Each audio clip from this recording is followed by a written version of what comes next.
They're just being aided by Gary Shaw and Larry Hazard. But I don't know. Do you guys notice the same thing I'm noticing? Oh, now it opened up. Well, I mean, we're giving Strickland credit for having done a terrific job, and that's as far as we can go, frankly, Harold, because we don't know what he put in there. Exactly. But, boy, the last 2 rounds, I mean, all you saw was that black mass there. The thing about it, Pernell Whitaker went to the body and pushed and shoved a lot. He didn't even throw a lot of head punches at all. Tried to rest, take a little out of his opponent. Now he's going to the head a bit this round. Yep, and here comes the blood again out of the cut. So while it was effectively closed between rounds, it's opened up again here. Rivera, who has never knocked an opponent out past the 7th round, has to look at the likelihood of going the distance here. He switches back to the southpaw stance now to protect the bloody eye on the left side.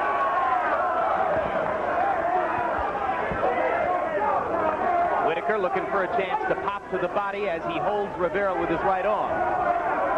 He knows every trick in the book, no doubt about it. Whitaker's a cat, and he can scratch.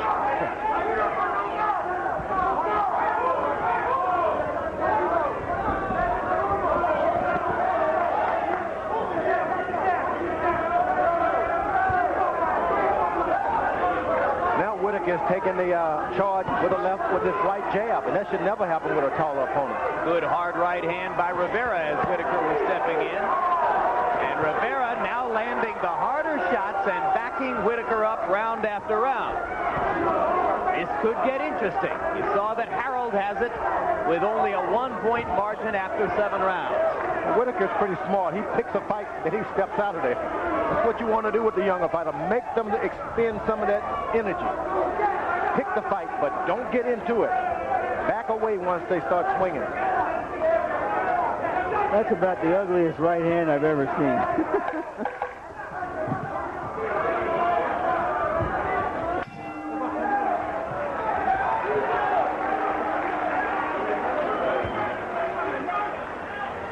Tira las piernas y abre las manos. Abre los guantes, abre los guantes, abre los guantes. Coge aire. Close your ass. No le des la nariz, no le tapa la nariz. You're okay. Wilfredo, escúchame. Listen to me, Wilfredo. Vamos para el 9. We're going to the 9th round. Quedan 4 asaltos. There's only 4 rounds arroparlo, ¿me entiendes? We have to do this now. Ponle presión. To apply that pressure. Óyeme, vamos abajo y después subimos. Let's go down to the body and then go up to the head. You have to use your combination. Está bien, pero vamos a trabajar. El ojo está bien. Your eyes is okay. Your eyes is okay. But we have to work. Adentro 10 golpes. Bum, bum, bum, bum. Throw punches. 9, 7. 10, 9, 8. This is back in round 3 when their heads collided and Rivera's head took the worst of it. It does seem, Jim and George, that when it bleeds, that Whitaker wins the round. No doubt about it. The judges look at it like that. You think that influences judges, George? I'm a judge. Of course, I've never been one, but Harold Edelman has been.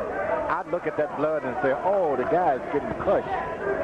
Harold, how about you? Larry, it should. You score the punches, you don't score the blood. Unfortunately, you're right, it does. A lot of judges, they see a guy bleeding, they just look at the other guy. You're 100% correct. It does influence the judges, and it should. But here's what else the judges might have seen in the last 2 rounds. Rivera almost doubling Whitaker's punch output, landing more punches, and constantly coming forward while Pete backs up. Now another timeout. Jim, let me say this much. It's getting interesting. If they stop it here, they score the partial round. In other words, they would score round 9. You know, round 9 would become part of the scoring here, even though very little of round 9 has been completed. But they're not stopping it, Harold. They're checking his glove at this point because apparently some of the tape came unwrapped. And it seems to me a rest like that has to benefit Whitaker at this point. Amen to that.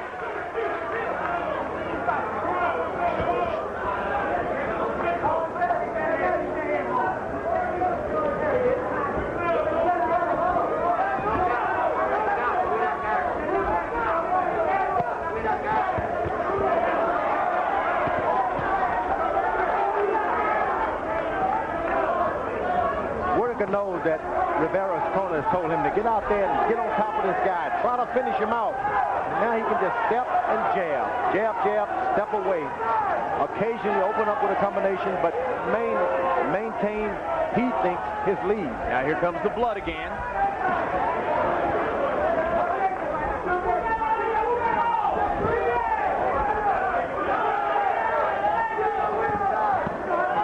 Whitaker with a hard right hand to the body. Rivera tapping punches. He doesn't throw nearly as hard when he's in the conventional stance, and when the bloody side of his head is toward Pernell Whitaker. He's much more aggressive when he turns around and goes southpaw. Yeah, he seems not to care about the cut on his head as much.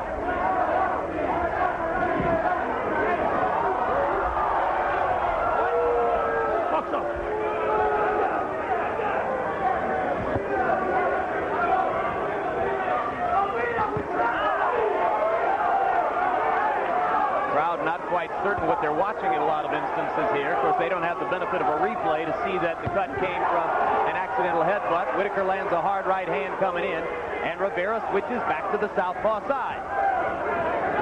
And the veteran Whitaker is doing smart stuff. He's a counterpuncher, and he's got a contender playing the counterpuncher game with him.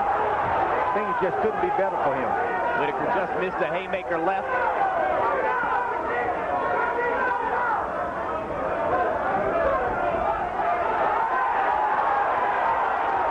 You're going to see Lou Duba jump on Pernell Whitaker this round.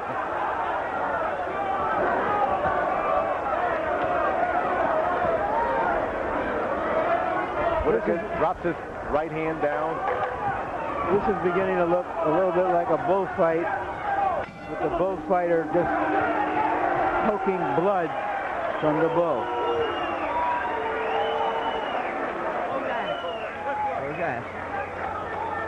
Wilfredo, toma agua. Wilfred, drink some water. Put your wraps around her, okay?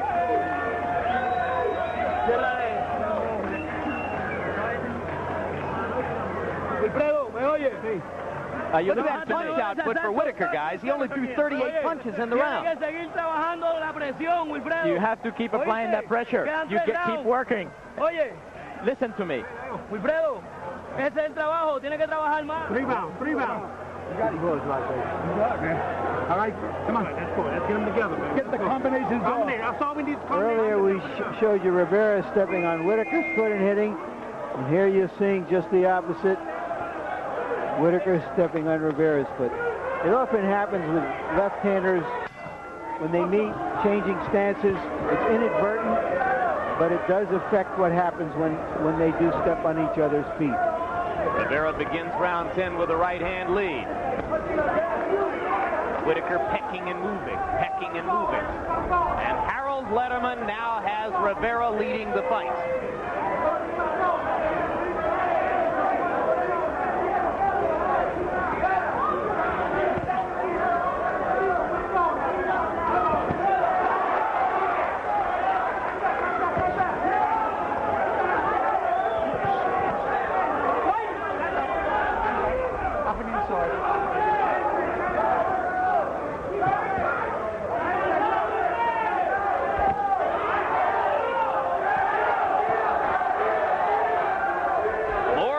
Rivera is the constant aggressor, and Whitaker is backing up. Now here comes Pernell coming in. He's going to have to rally, I think, in these last 3 rounds, George, to be absolutely certain of making his impression on the judges.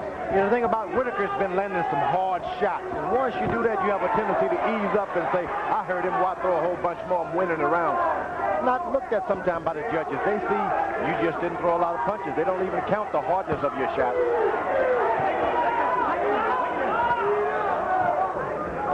Well, Whitaker has never had to land hard shots to win. He's done it by piling up points round after round. He's won 83% of the rounds he's fought, almost all of them in championship fights, since his only loss to Jose Luis Ramirez several years ago.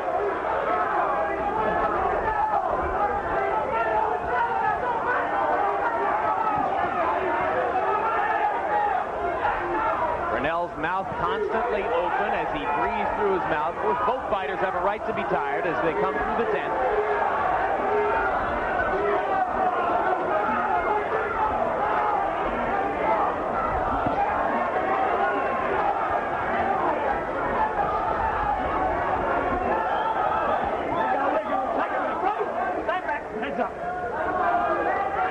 This is the time in your your career. You're smart. You've won a lot of boxing matches.